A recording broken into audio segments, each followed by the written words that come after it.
So the panel is Rich Lewis-Jones from SmartRecruiters, who I think is no stranger to any of us. He was the first man when I decided to start the business here. We put the word out, who do you know in the Australian talent market? And this was my first talent acquisition friend in 2015. Oh. Sweetheart.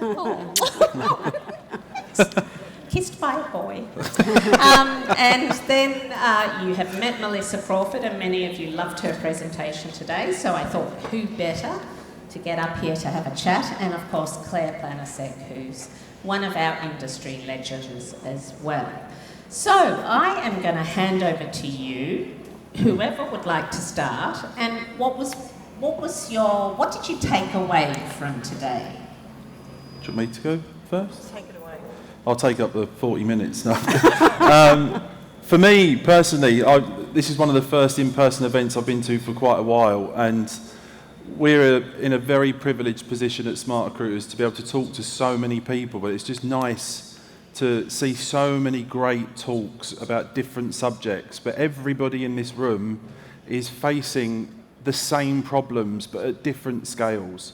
And for me, the aha moment, part of my job leading the Asia Pacific region is I'm going to be on a mission to make sure that all of you are all talking to each other, because you can all add so much value to each other. It doesn't matter if you're in healthcare, mining, finance, retail, you are all doing it tough, and I think the more we can all share the pains that we're going through, the solutions that we're working on, and the return on investment that you're all getting, it does not matter what industry you're from. I think you can all learn so much from each other. So that was my aha moment. Terrific. Melissa? I loved hearing the passion and the energy from the industry. I thought, likewise, Rich, actually, the range of presentations. So I get really sick of going to conferences where I'm like, oh my God, I could have come 10 years ago and heard these same topics. So I love hearing some fresh stuff. And I think that Axel Rose should present on data at every conference, because it just totally shifts the mindset when you're listening to data. So great work from Adam on that one. For me, from each presentation, there was something that I took away from each of them, but a few of my favourites today was somebody mentioned that the talent shortage is here for the next 50 years, so that makes me happy, because I think that we've all got, careers ahead of us in this field that we love. I loved one of the things that you said today about not sandpapering the shine off people when they're new, and I think that's a really good message and a good cut through that we can use in our businesses. And there was one other one that I've forgotten now, but there was my top three and I've forgotten one, but it'll come back to me later. All good. So one of the things that has definitely come out of today and was the use of data, and we had 2 presentations on it, and I've already flagged it with all of you that this is my topic of the year, and I'm definitely going to do a lot of sessions on it throughout the year. So how important is it for TA to understand the data and to have that mindset around delivering value to the business and showing that value to the business? Critical. I think there's the again, working with Claire and the team at KPMG, it wasn't just looking at the talent metrics. I think if you really want, and you deserve it, guys, a seat at the table with your C-suite, you need the business data as well to be able to talk the business's language, to be able to go and get the business case across the line. If you're talking candidate experience metrics, hire manager engagement metrics, time to hire, your CEO doesn't care. They really don't. Start talking to them about what impact you are having on the bottom line. We are getting bums on seats faster that are better quality into our business, therefore that is going to drive revenue. Start talking the business metrics to your C-suite and they will pile money into what you're doing as a business. The other aspect that I really want any HR practitioner to lean into the data conversation is that we sit on a lot of data, a lot of quite unique information from the business. And if you've done any research on the Cambridge Analytica and some of the other kind of data disasters, you understand the power of that data that we sit on. So I would like all HR practitioners to understand that and to also think about how we use that data and sometimes the unintended consequence of that data. So that's something that I'm quite passionate about. I agree. I think we have access to a whole range of information, and using data helps show that we are experts in our markets, but you have to be good at synthesising a whole lot of information so you can actually get cut through with the audience. We did a session yesterday on talent insights, and Scott stood up at the end and gave the most fascinating statistic about divorce. And I started the sentence and I forgot what I was saying. Scott, help me out. Your marital status has some bearing on your propensity to resign. That's right. Your marital status has some propensity towards whether you're going to resign or not. And if you're single, you're more likely to resign than if you are divorced. So just take that stat back and run it through your business and see how it goes. The thing that stood out for me was an example of a tech company in New Zealand that had an IoT device that captured the humidity and the temperature of houses. So it was utilised in Housing New Zealand projects to try and bring down the respiratory deaths. And so the company was started from a really great cause with this lady who wanted to make a difference because her grandmother had died of respiratory disease.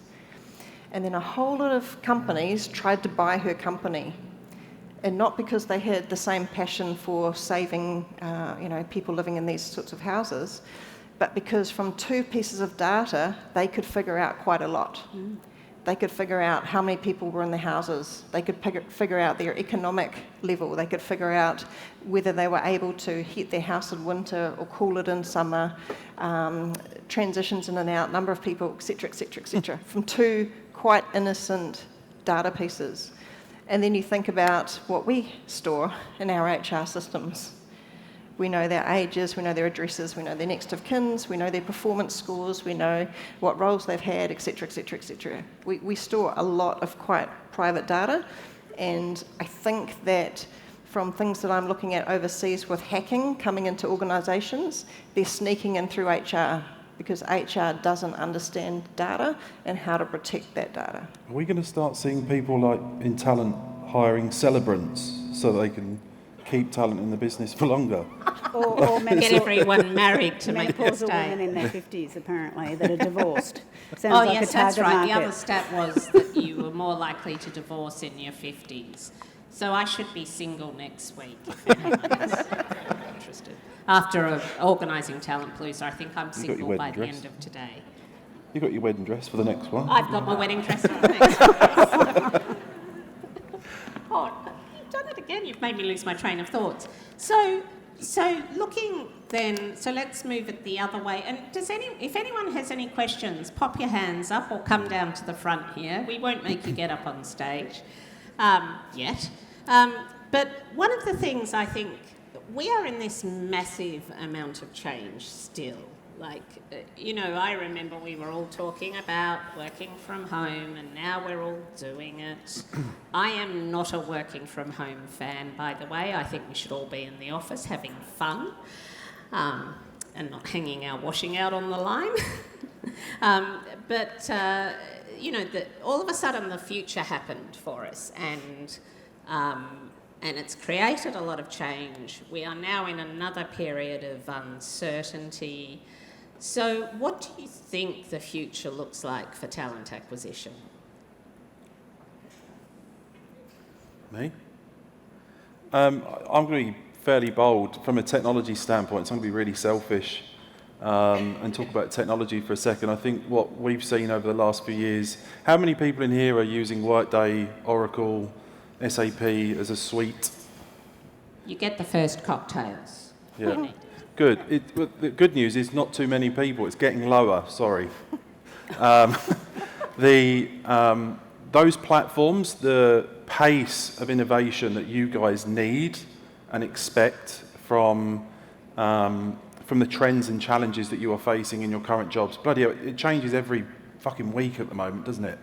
So there's new things come along that cause you guys problems. Those platforms that some businesses, and there are more that probably aren't in this room, cannot keep up with the pace of innovation for what you guys need. So we're seeing a big shift where there was best of breed platforms and then everybody went to full suite because their CIOs put their foot down and forced them to do it. But we're now seeing a massive shift of all of these businesses that were using these full suite platforms going back to best of breed. And there's this huge play now of ecosystem. So making sure that you're using a best of breed platform that can plug into other best of breed platforms as easily as possible. So driving flexibility, usability, connectivity to just make your lives easy. And when the next trend comes out, you can move with the market. But those platforms cannot. And I just think there's a big shift. I think that the HCM suite market is dying a death, in my personal opinion. I think the role of the recruiter is constantly evolving and getting, more and more challenging. And I think as recruiters, we have to be good at data, we have to be good at marketing, we have to be good at, bringing in the outside in, so bringing insights from the external candidate market into our organisations, have to be good at negotiating. There's a whole range of skills that you have to be great at.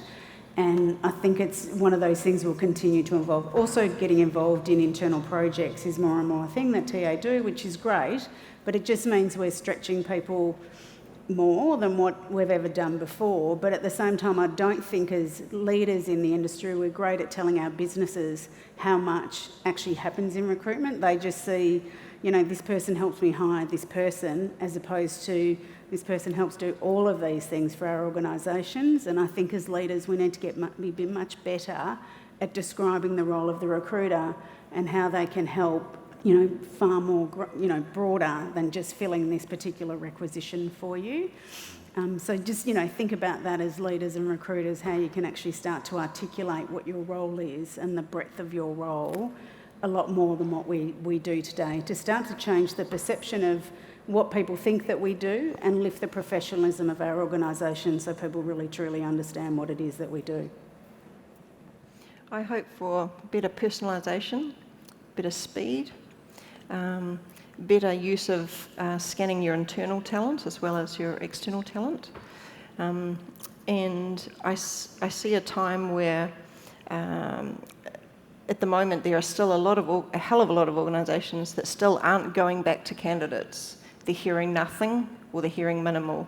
So I'm hoping that technology will help to enable recruiters to speed that up, and with an efficiency where everybody gets a much more, many more touch points through that process to feel like a human than a number, and gets feedback through the process.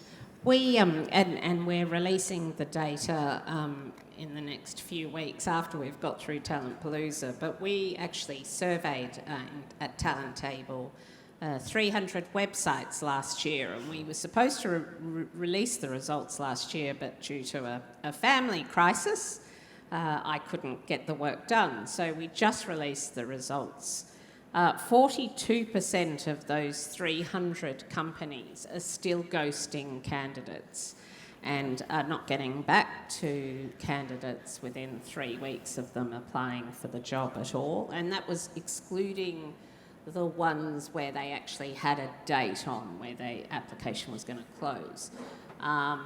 So it was still a massive problem around people being ghosted by organisations. And our people applied to fail. A junior person applied for a senior role. So we wanted to see what happened. And 42% of our researchers didn't get a response to their application.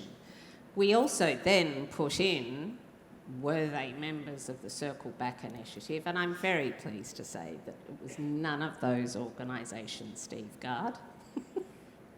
Yeah, clap. So if you haven't spoken to Steve about the Circle Back initiative, do that as well. And there was another statistic that came out of it that I found particularly interesting, was that there was something like 4% of websites didn't actually have a link to careers on their website at all. So we're not quite sure how you were supposed to find jobs. But the winner ended up being Coles Group, and they're doing lots more work, but the reason they won it were things like personalisation on the website. You could go on and fill in some questions or just upload your CV, and they would recommend jobs to you. You could search for jobs just based on location. And they got back to all of their candidates very quickly, and they had a chatbot that actually took care of a lot of the candidate questions and things. So very strong sort of experience for the candidates. The judges, we all thought that there was a hell of a lot of data on there and lots of information, and maybe it was a bit too wordy, but on the whole it was, for 2022, the best careers site out of the 300 that we looked at in Australia. So look out for that data, and I've put together a whole presentation which we'll be sending out to you. And then we start researching all of your websites. We're doing a hell of a lot more this year, and we start researching all your websites again. So you've got about 3 months to sort your careers website out. No pressure. One of the presentations that I didn't get to, but I know what he was talking about, and a few people actually quoted some stuff on socials around what he was talking about, was Ben Rinya, who was over here talking with Brett Potts from SmartRecruiters about his journey to being a leader in TA, and he talked about the need for us to be fabulous influencers as well, not just using the data, but that ability to actually stand up for ourselves and say, this is what we need. And I don't see TA doing that. When I run events, I hear a lot of, we can't do that. The hiring managers don't understand what we do. The business says, no, we can't do that. Marketing say, no, we can't do that on the website and things. So this ability to drive change is something that I see as one of the skills that TA needs to get better at. I've seen some great work where companies have done talent roadshows around to their managers and leaders, upskilling them and taking them through, look, here's the latest trends in recruitment, here's the different ways that people are attracting people, here are the gaps. So giving them information, because they're not seeing and living and breathing it as much as you guys. And so, just allowing them to upskill, and then they will have better conversations with you, because they can say, actually, you mentioned that you're doing some sessions on TikTok. I'd love to find out a bit more about that, because it might suit the demographics for the people we're recruiting. We talked today about the modern art of sourcing, and there's 2 roles that are picking up in TA. There's sourcing as a specialism, and there's talent operations. So let's talk about sourcing first. And Claire, is that a role that you are putting into your team? That's a good question. Yes, we do have an emphasis on sourcing, but not in every instance does it need a dedicated sourcing professional. Sourcing and selecting is the role of the recruiter, but there are certainly areas where having that specialised capability actually makes sense to have. I see a lot of, the Big Four and some of the large corporates and things putting in a sourcing function just for their executive talent, which has been quite a game changer for the TA function. Yeah. Do you have anything to say on sourcing? For me, the sourcing is great, and obviously you need to go out there and find the talent.